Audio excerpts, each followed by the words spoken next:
கணபதி ஐயர்னு இருந்தாரு. 2 பேரா? ஒரு ஆளுதான்ப்பா. அவர்கிட்ட எங்க அக்கா காமாட்சி ரொம்ப நாளா வேலை பார்த்துக்கிட்டா. அப்படி வேலை பார்த்துக்கிட்ட எங்க அக்கால அந்த ஆளு ரொம்ப நாளா வச்சிருக்காருன்னு ஊருக்குள்ள ஒரு புரளி. அத கேட்டு நான் ஆக்ரோஷப்பட்டு நேரா அவன் வீட்டுக்கு போய் அவன் சட்டைய புடிச்சு எங்க அக்கால வச்சிருக்கியா முன்னடா அப்படின்னு ஒரு வார்த்தை கேட்டேன். அவன் என்ன சொன்னா? அவன் சிம்பிளா ஒரு பதில் சொன்னான். என்ன? உங்க அக்காவை நான் வச்சுக்கிறேன், என் பேக்கரிய வேணா நீ வச்சுக்க. அதுக்கு நீ என்ன சொன்ன? பட் அந்த டீலிங் எனக்கு ரொம்ப பிடிச்சிருந்துச்சு, ஒத்துக்கிட்டேன். என்னாச்சு?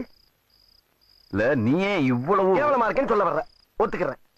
ஆனா எங்க அக்கா அப்படி இல்ல. கிளி மூக்கு, எலும்பு சம்பள கலர், சுண்டி விட்டா ரத்தம் வரும். மொத்தத்துல சூப்பர் பிகர். ஏப்பா துப்புற? கூட பிறந்த அக்காவை ஃபிகர்னு சொன்ன ஒரே தம்பி நீதாயா? கொஞ்சம்